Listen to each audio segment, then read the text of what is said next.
नमस्कार.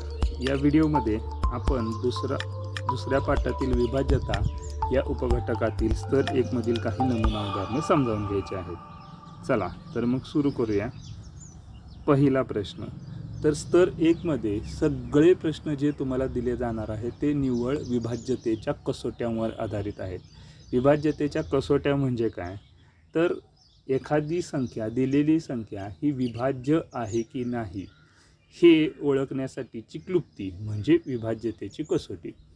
आता ह्या कसोट्या कोणाकोणासाठी आहेत? तर साधारणपणे 2 पासून बऱ्याच संख्यांच्या आहेत, पण यावर्षी आपण 10 पर्यंतच शिकणार आहोत. 2 ते 10 पर्यंतच्या संख्यांच्या आपण विभाज्यतेच्या कसोट्या समजावून घेणार आहोत. 7ला देखील कसोटी आहे, परंतु 7ची कसोटी यावर्षी आपल्याला अभ्यासामध्ये घ्यायची नाही. त्यामुळे आपण 2 पासून 10 पर्यंत 7ला वगळून सर्व कसोट्यांचा अभ्यास करूया. आता इथं खालीलपैकी 2 ने निशेष भाग जाणाऱ्या संख्या ओळखा. निशेष म्हणजे काय? तर निशेष म्हणजे बाकी शून्य, शेष म्हणजे बाकी आणि नि म्हणजे शिल्लक राहणार नाही अशा अर्थाने. तर निशेष म्हणजे बाकी शून्य राहील अशा पद्धतीने भाग गेला पाहिजे.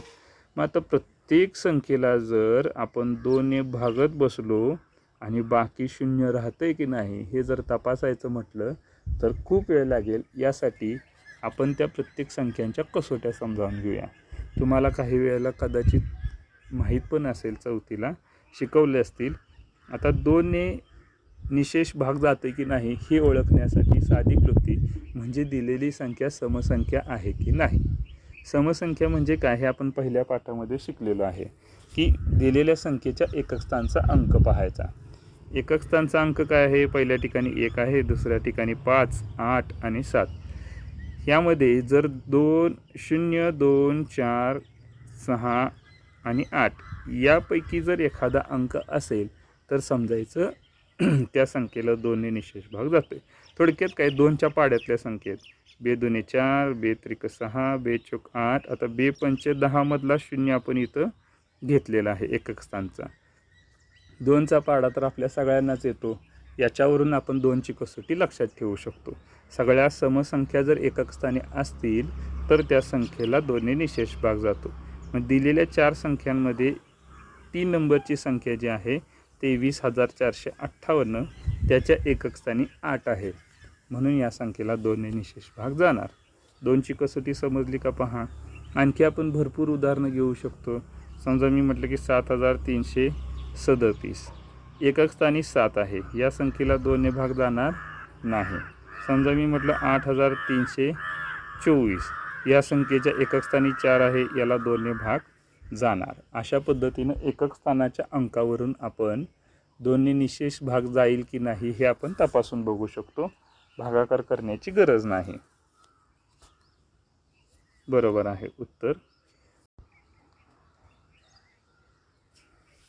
दुसरा प्रश्न आहे 3च्या कसोटीच्या संदर्भात. 3 ने निशेष भाग जातोय की नाही हे ओळखायचं. 3ची कसोटी जरा सगळ्यांपेक्षा वेगळ्या आहे, पण मस्त आहे. आपण बेरीज या पाठामध्ये एक कृती दिली होती तुम्हाला की येता जाता तुम्ही गाड्या जेव्हा पाहत असता तेव्हा त्या गाडीच्या पाठीमागे असणाऱ्या नंबर प्लेटवरून तुम्ही त्या प्रत्येक अंकांची बेरीज करा, यातून तुम्ही बेरजेचा सराव करा, अशी एक मी तुम्हाला कृती सांगितली होती. ती कृती इथं 3च्या कसोटीसाठी उपयुक्त ठरणार आहे. तर आता समजा इथं पहिली संख्या दिलेली आहे 45,61,213. आता या संख्येला 3 ने निशेष भाग जातोय की नाही, निशेष म्हणजे बाकी शून्य येते की नाही हे करण्यासाठी एवढा मोठा भागाकार करत बसणं शक्य नाही. मग 3ची कसोटी काय सांगते की दिलेल्या सर्व संख्येतील अंकांची बेरीज करा आणि ती जर बेरीज 3च्या पाड्यामधली असेल तर त्या संख्येला 3 ने निशेष भाग जाईल. समजा बेरीज खूप मोठी आली, समजा बेरीज आली 72. आता 72 पर्यंतचा काय 3चा पाडा नाही आहे. तुम्ही म्हणाल की 3चा पाडा तर 30 पर्यंत आहे, मग बेरीज 30च्या पुढं आली तर पुन्हा आणखी त्या 7 आणि 2ची बेरीज करायची, म्हणजे 7 अधिक 2 करायचं आणि 9. तर 9 ही 3च्या पाड्यातील संख्या आहे. म्हणजे जर एखाद्या संख्येची बेरीज 72 आली तर पुन्हा डबल त्या अंकांची बेरीज करायची आणि मग येणारी संख्या 3च्या पाड्यात आहे की नाही ती तपासायची. आता इथं पाहूया आपण बेरीज करूया. पहिली संख्या जी आहे 4 आणि 5 9, 9 आणि 6 15, 15 आणि 1 16, 16 आणि 2 18, 18 आणि 1 19, 19 आणि 3 22. 22 ही संख्या 3च्या पाड्यात आहे का? नाही. म्हणजे ह्या पूर्ण संख्येला 3 ने निशेष भाग जाणार नाही. आता एवढी मोठी बेरीज करत बसण्यापेक्षा तुम्हाला मी आणखी एक गंमत सांगतो. आता मी दुसरी संख्या घेऊन तुम्हाला आणखी एक क्लुप्ती सांगतो. कोणती संख्या आहे? 9,87,546. आता तुम्ही प्रत्येक अंकाची बेरीज करत बसलात तर खूप वेळ लागेल.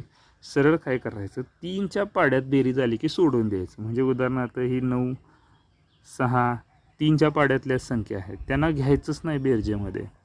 पुन्हा 5 आणि 4 बेरीज केली तरी 9, ती पण 3च्या पाड्यातली आहे. 8 आणि 7 15, 15 ही संख्या पण 3च्या पाड्यातलीच आहे. म्हणजे थोडक्यात ह्या सगळ्यांची जर बेरीज केली तर जी बेरीज येईल ती पण 3च्या पाड्यातलीच असणार आहे.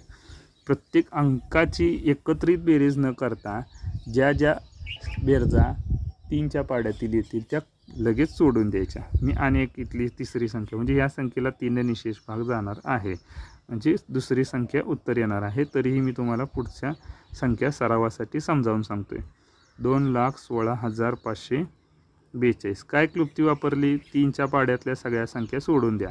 6 सोडून दिलं, 4 आणि 2 6 सोडून दिलं, 5 आणि 1 6 सोडून दिलं, राहिलं 2. तर 2 ही संख्या काही 3च्या पाड्यातली नाही, त्यामुळे ह्या संख्येला 3 निशेष भाग जाणार नाही. आता शेवटची संख्या 9,75,643. 9च्या पाड्यातल्या संख्या मी लगेच कट करून टाकल्या. इथं 5 आणि 4 9 ह्या 2 संख्या पण कट करून घेतल्या, राहिलं 7. 7 ही संख्या काही 3च्या पाड्यातली नाही, त्यामुळे या संख्येला सुद्धा 3 निशेष भाग जाणार नाही. अशा पद्धतीनं आपण पटकन 3ची कसोटी वापरू शकतो, म्हणजे दुसरी संख्या उत्तर येणार आहे.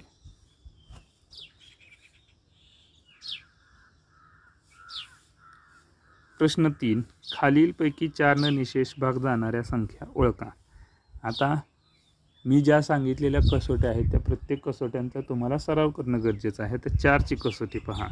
ही शेवटच्या 2 अंकांकडेच पाहणारी कसोटी आहे. बाकी शतकापासून ती संख्या काही का असेना, किती का मोठी असेना, त्याकडे आपल्याला लक्ष द्यायचं नाही.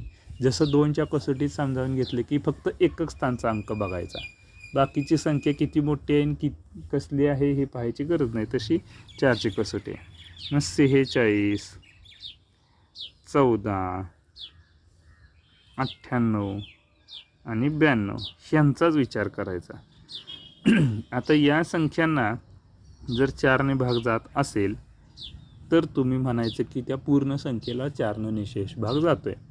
मग आता यासाठी तुम्हाला 100पर्यंत, आता 2 अंक घेतलेले आहेत म्हणजे 99पर्यंत म्हणूया, 99पर्यंतच्या 4च्या पाड्यातील सगळ्या संख्या तुम्हाला ह्यासाठी समजावून घेणं गरजेचं आहे. नाहीतर तुम्ही म्हणाल सर 4चा पाडा तर 4 × 40, 40पर्यंतच आहे. परंतु तिथनं पुढच्या ज्या संख्या आहेत म्हणजे 40च्या पुढच्या 44 48 52 56 60, तर या सगळ्या संख्या देखील तुम्हाला ॲटलिस्ट 99पर्यंत माहीत असणं गरजेचं आहे. तर तुम्ही अशा पद्धतीची गणितं पटकन सोडवू शकाल. तर 46 इथं कुठे दिसते का आपल्याला? नाही. 14 पाड्यात, 14 ही संख्या 4च्या पाड्यात नाही. 98ला सुद्धा 4ने भाग जात नाही. आता हे मी कसं सांगितलं, कारण 100ला 4ने भाग जातोय, 25 चौक 100. मग त्यातनं 4 मागे म्हटल्यावर 96ला पण 4ने भाग जाणार, त्यातनं 4 मागं म्हणजे 92ला पण भाग जाणार. म्हणजे शेवटची संख्या जी आहे याला 4ने निशेष भाग जाणार.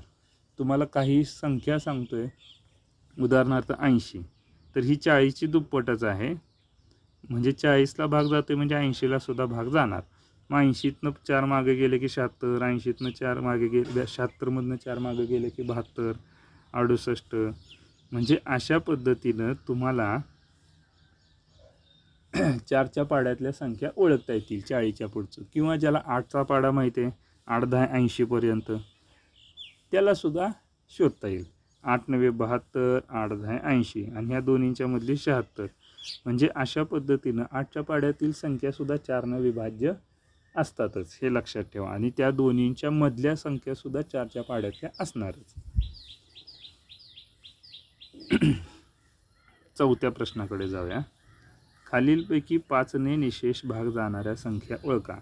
जशी 2ची कसोटी आहे, जशी 4ची कसोटी आहे, तशीच 5ची कसोटी आहे. इथं फक्त एकक स्थानचा अंक पाहायचा आणि तो अंक कसा पाहिजे, 0 किंवा 5. खूप सोपी कसोटी. सगळ्यात 2 नंबरची सोपी कसोटी म्हणजे 5ची आणि ह्यानंतर सगळ्यात सोपी कसोटी आहे ती 10ची. आपण पुढे समजावून घेणार आहोत. पण जसं 2साठी काय सांगितले की 0 2 4 6 8 एवढे अंक आहेत, तसं 5साठी मात्र 2च अंक, की एकक स्थानी 0 तर असला पाहिजे किंवा 5 तरी असला पाहिजे. अशी फक्त एकच संख्या आहे, ती म्हणजे 4,58,795. ही एकमेव संख्या आहे की ज्याच्यामध्ये एकक स्थानी 5 आहे, त्यामुळे या संख्येला 5ने निशेष भाग जाणार. 2च्या कसोटीत एकक स्थानचा अंक बघायचा आहे, 4च्या कसोटीत दशक आणि एककाचा विचार करायचा आहे आणि 5च्या कसोटीत पण एककाचाच विचार करायचा आहे.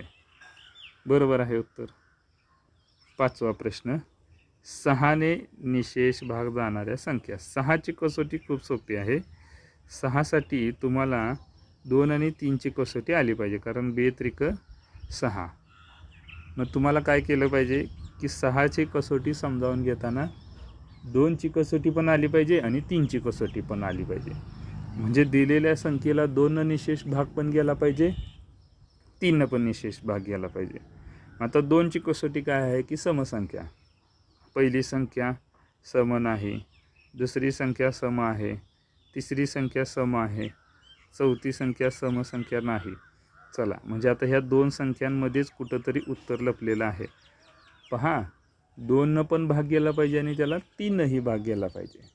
नुसतं एका संख्येने भाग जाऊन उपयोग नाही. आता ह्या 2 संख्यांपैकी 3 कोणी भाग जातोय ते आपण शोधून काढूया. संख्या कोणती आहे पहा, 23,11,002 ही संख्या आहे. तर आपला शॉर्टकट पहा, 3 गेलं, 2 आणि 1, आणखी एक 3 गेलं आणि हे 1 आणि 2 3 गेलं. म्हणजे ह्या सगळ्या अंकांची बेरीज केली तर 3 निशेष भाग जाणार. म्हणजे हेच उत्तर आहे आपलं. तरी पुढची संख्या खात्री करून घेऊया. 4,58,798.